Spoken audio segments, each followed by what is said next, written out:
Welcome to Get Connected with Bishop Israel Ade Ajala. Thank you for joining us live on Facebook, on KLTT Online, and on 670 AM KLTT, and to our listening audience on KLDC Online and on 1220 AM KLDC. Also, you can watch Get Connected on YouTube at Ade Ajala Ministries. For those viewing on Facebook, please share Bishop Ajala's message with others so that they too can be blessed. We invite you to call in or email us with your prayer requests. To call in, you may call 720-859-1737. And to email us, you may email at info@kccconline.org. Now, let's get ready to hear the word of faith. Here is Bishop Ajala. God's love is not feeling. God's love is not feeling. I want to welcome you to Get Connected with Bishop Israel Ade Ajala today. And today we want to focus on the love of God. Because if there is anything that we need right now, is understanding the love of God. It seems as if we have forgotten that the love of God is bigger than our feeling.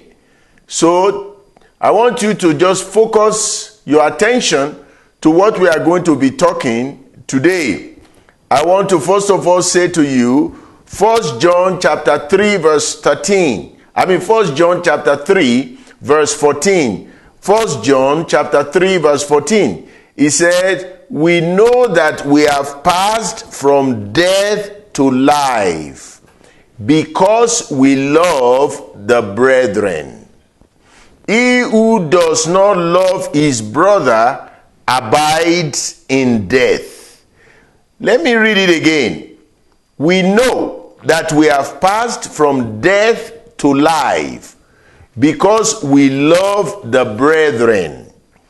He who does not love his brother abides in death. Let me welcome you again and remind you that the evidence that you are born again is love. If you are a believer, if you are a Christian, whether you are conservative or you are liberal, and you do not understand that very basic thing, you need to go back to it. The Bible says we know that we have passed from death to life. Not because we love God, but because we love the brethren. And the world we are in today seems as if we have forgotten that the totality of the evidence that we are born again is love for the brethren. In other words, love for your brother and your sisters, regardless of their color, regardless of their nationality, regardless of their race. Now watch this. How do we get to where we are today that people continue to protest? The truth is, the believer, especially here in America, we the Christians, we have left our first love. We have abandoned our first love. As a matter of fact, many of us have really disappointed Christ by the way we have been living me, and me. And we started it, is one thing to the other.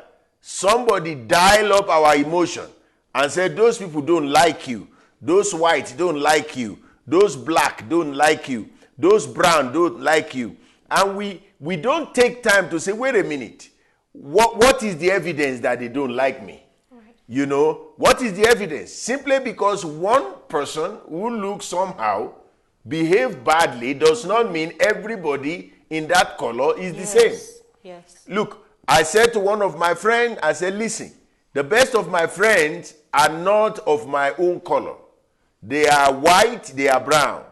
And simply because one white police officer did something that is unthinkable, does not give me the permission to generalize all white police officer and say, oh, they don't like blacks. That would be, it means I've left my first love. Because the evidence that I've moved from death to life is that I love the brethren. Then watch he now say, he who does not love his brother abides in death. If you don't love your brother, the Bible says you are still abiding in death. Now, Ephesians tells us in the Ephesians chapter 2. Ephesians chapter 2 tells us, what does that mean? Let me just read Ephesians chapter 2 verse 1. It says, and you who are made alive. Why? Why were you made alive? Who were dead in trespasses and sins, in which you once walked according to the course of this world. Now, look at what he's saying. You are dead in sin. So when he says you have moved, whoever does not love still abides in death, it means whoever does not love his brother is not born again. That is what it means. He didn't say he's not going to church. You can be going to church and not be born again. Going to McDonald's does not make you a burger. Right. Sleeping in the garage doesn't make you a car. So don't say, oh, I go to church. You can even be a preacher and not be born again. Yes. Just like I said, many people will confess their sin, but they have not confessed the Lord Jesus. Wow. Which is two different things. And until you confess the Lord Jesus, you are not saved. Yes. You can confess your sin. In fact, if somebody jump you and put a gun towards your head and say, confess your sin now, you will be confessing your sin to that person right there and then, and doesn't make you saved. Right. So confessing your sin does not make you saved. That's not what makes you saved. Confessing the Lord Jesus is what makes you saved. He said, if you will confess with your mouth the Lord Jesus, and you believe in your heart that God raised him from the dead, thou shalt be saved. That's what brings salvation. Confessing that Jesus Christ, that Lord. You confess that Lord Jesus. In other words, you confess Jesus is Lord of your life, and then you believe that God raised him from the dead, thou shalt be saved. Romans 8:10. Now he says, with mouth we confess, but with heart we believe. Now, so don't just say I'm born again. What makes you born again? Oh, I confess my sin. Simply because you confess your sin, let me say it again, doesn't mean you are born again. You've been confessing you are broke. Does that make you rich? No, you are still broke. Oh, you confess, I have headache. Does that make the headache goes away? No, you still have headache. Yeah. You confess, I'm a sinner. That does not make you a saint. You are still a sinner who just recognize, I'm a sinner. So, what makes you saved? No, is that you confess the Lord Jesus. Now, how can you confess the Lord Jesus and not have love? Now, love is action. Love is what you do. It's not what you say. Look, 1 Corinthians chapter 13 began to list many things that people do. And he says, if you do all these things, if it is not motivated by love, it's nothing. Let's see. He said, I may speak with tongues of men and of angels, and have not love, I have become a sounding brass or a clanging cymbal. In other words, I'm speaking in tongues. Can you imagine that? I'm speaking in tongues. Shoko, shoko, shaka, shaka. He said, all your shoko, shoko, shoko, shoko, shaka, shaka. If it is not because of the love of God in your life and the love for brethren, you are just a doorbell. You are just a church chimney bell in those days. He says, even though I have a gift of prophecy, and I understand all mystery and knowledge, and though I have all faith, I can even move mountains, but I don't have love, I am nothing. In other words, without love, you are still as bad as yourself. Yes. You know, then he went on, you may even have, in our church we have grocery drive, we have food bank, we have clothing bank, we have all those. The Bible says even if we bestow ourselves, if it is not motivated by love, it's useless. Yes. So most believers are into useless endeavor, even though they are working so hard thinking they are working for God. Many of you are giving because you are guilty. You are not giving because you love. You are giving, maybe if I give God this, God will do this. No, God is not moved by your sacrifice. He already paid the ultimate sacrifice. Yes. God is touched by your love for him and your love for brethren. Yes. And if you don't love brethren, you are nothing as far as God is concerned. Now, I want you to know, he didn't say love your race alone. No. So, for me now, if all my love is for my black brothers and my black sisters, I am still in my sin. That's what scripture says. And if you being white, all your love is only to your own white brother, white sisters, you may be speaking in tongues. Your tongue is the tongue of the devil. That's what the Bible says. So so let's go back to the basics. There is a church. There was a church in the Bible. It's the church of Ephesus. The church of Ephesus. You know, in Revelation chapter 2, the church of Ephesus will have been the best church that we have seen. The Bible calls them, from verse 1, he said to the angel of the church of Ephesus, write. He says, these things, says he who holds the 7 stars in his right hand, who walks in the midst of the 7 golden lampstands. Then he went on and said, I know your works. I know your labor. I know your patience. I know that you cannot bear those who are evil. And you have tested those who say they are apostles and are not, and have found them liars. Now look at how he's eulogizing the church of Ephesus. Then he went on, he says, you have persevered. Verse 3, you have patience. You have labored for my name's sake. You've sent missionary to Africa. You have sent missionary to China. You have sent missionary to Europe. He said, but I have this against you. You have left your first love. Wow. You have left. Church in America, go back to your first love. Church in Africa, go back to your first love. He who does not love his brethren abides in death.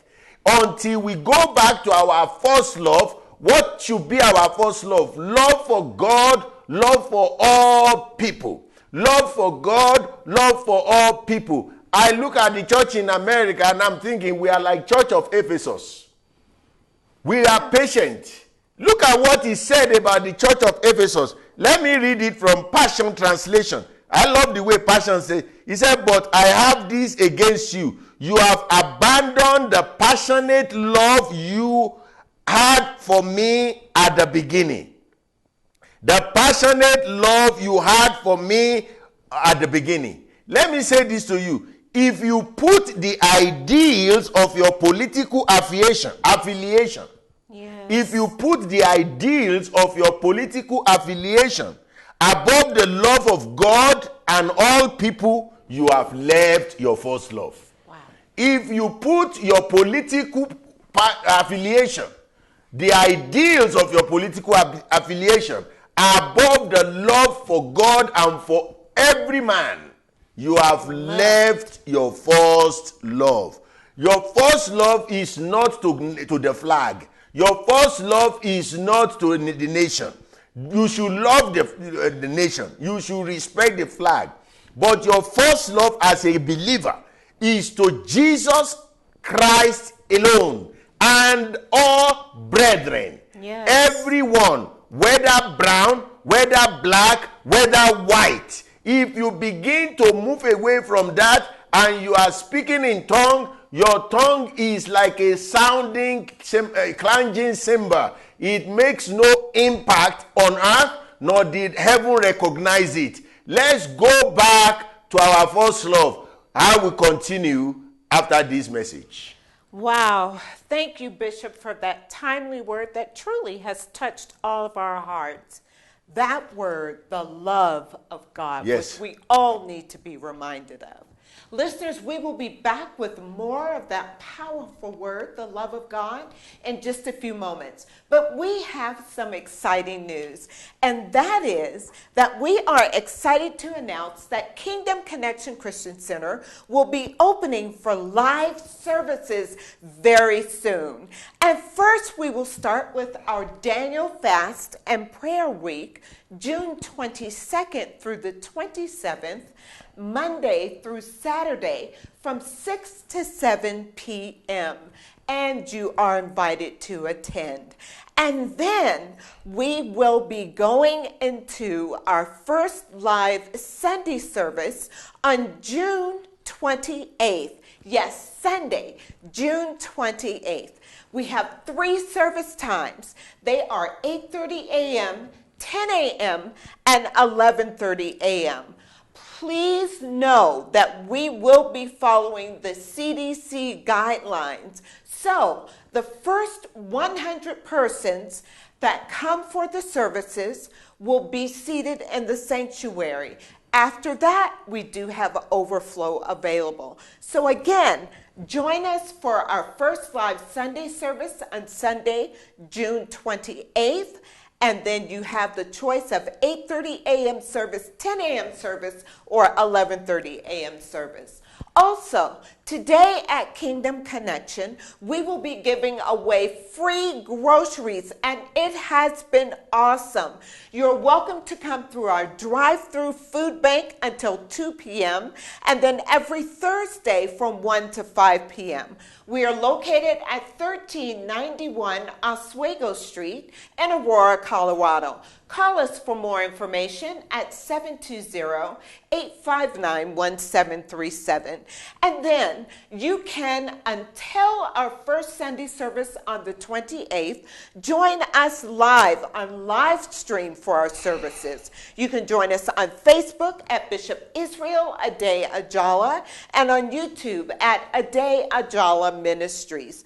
Join us tonight at 7 p.m., Sunday at 8:30 a.m., 10 a.m., and 11:30 a.m., and Wednesday at 7 p.m.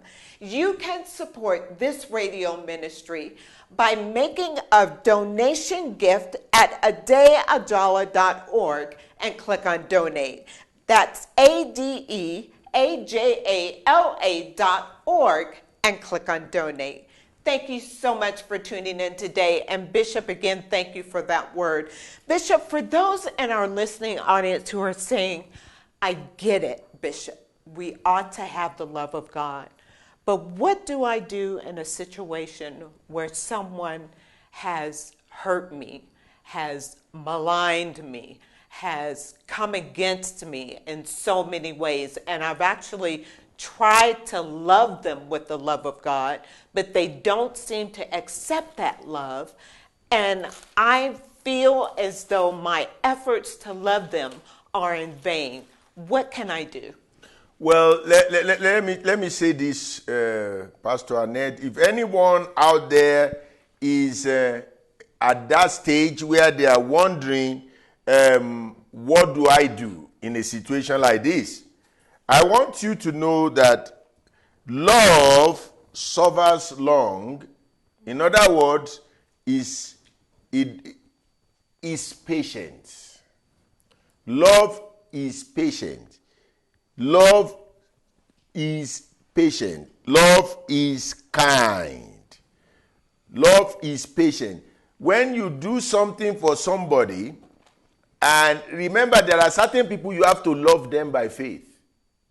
Yes. In the practical sense of it, there is no way you can do it. That's why you need the love of God in your life first. It is the love of God in my life that will help me to love the unlovable. So don't worry about don't worry about whether they respond. You just do what is right. Okay. That is why I always say at Kingdom Connection, we love you and there is nothing you can do about it. You know, I've had many more people now saying it because I've said it over and over again. And I've been saying this since I was young. I love you, and there is nothing you can do about it. Why? My decision to love you is based on the fact that I am enjoying the love of God. And as long as God continues to love me, I don't want unforgiveness or bitterness to hinder my prayer. Yes. People said, Bishop, you get a lot of things done effortlessly. I said, you know the key? It's not because I have a big faith, but I have a big heart of love for everyone. There is nobody I can't love, and there is nobody I hate. Now, to love somebody doesn't mean you can't confront them. In fact, when you love somebody, if they do something wrong, you still confront them in love. I always say truth and love must go together. Truth without love is condemnation. And love without truth is compromise. So it has to be both. Truth without love is condemnation, is legalism. But love without truth is compromise. That's when you allow everything. No. Both truth and love must go together. Jesus is the truth. Jesus is the love. Truth and love. When that returns, you begin to realize that you don't even worry whether somebody responds or not. You've done your part. You see, people who don't walk in love are constantly being tormented because anytime they see the person they don't love, something goes on inside them. You know, I remember many years ago, few individuals were having issues with the Lord. They think they were having it with me. So I went somewhere, I saw them, and some of them were doing their head like this. I was just waving at them, I was smiling. I know they were being tormented by the enemy. Because inside me, I have forgiven them, I love them, and instantly as I make eye contact with them, I began to pray for them. So when they were all I was just laughing. When we got into the car, I was telling my son, I said, do you see that one? Do you see that? Do you see their eyes as if they've just been baptized in lemon juice? That is what happens when you refuse to walk in love. Your world shrinks. Wow. Your joy shrinks. Your vitality shrinks. Even your peace shrinks. Your wisdom shrinks. Fear takes over you. You know, when you love people, you do it for your own sake. You know why? Your prayer is answered easily. Amen. You sleep well. Amen. You live long. You know, a believer have forgotten everything about that. People around me say, you can't be around Bishop and not laugh. Yes. Why? Because I am full of joy and love of God. I look for positive even in the negative thing. Now, don't take that to mean I can't confront you. I will confront you in love when you do something wrong. And I may say it with passion to let you know I mean these things. This is serious. But after I've said it and I realize you are not willing to change, I didn't die for you. God, Jesus did. I will leave you to your own fate. I'll be praying for you from a distance, but I won't let you influence my love for you. You see, Paul was writing, and a lot of people misquote Paul there. He said, what shall separate us from the love of God? Yes. Shall tribulations then they will say, oh, I love God. There's nothing that can separate me from the love of God. I understand that. He didn't say your love for God. He said God's love for you. There is nothing you can do that can make God stop loving you. That's what Paul was saying. He's not saying there is nothing in your life that will make you stop loving God. You stop loving God when you don't love your brother. You stop loving God when you are a racist. You stop loving God when you prefer the rich above the poor. You stop loving God because God said, if I'm in prison, you visited me. I was hungry, you gave me food. I was naked, you clothed me. They said, when did we see you? He said, as long as you did it to this little one, you've done it for me. Yes. You see, a lot of people are thinking doing great things for God is what God is looking for. Why don't you start by loving somebody? Why don't you start in your church in your fellowship to start with love. Looking for somebody to love, the extension of the hands of God to somebody. Let me tell you this. When you walk in love, you walk in peace. When you walk in love, you walk in wisdom. When you walk in love, you walk in health. When you walk in love, you walk in beauty of the Lord. And that is what I want you to be. That's where God wants you to be. Let me pray with you. We will continue next week. Father, in the name of Jesus, I thank you for my brothers, my sisters, and my friends that are listening to me. I declare that your love will move in their life and your glory will show. I speak healing into your life in the name of Jesus. We'll see you again next week. Amen and amen.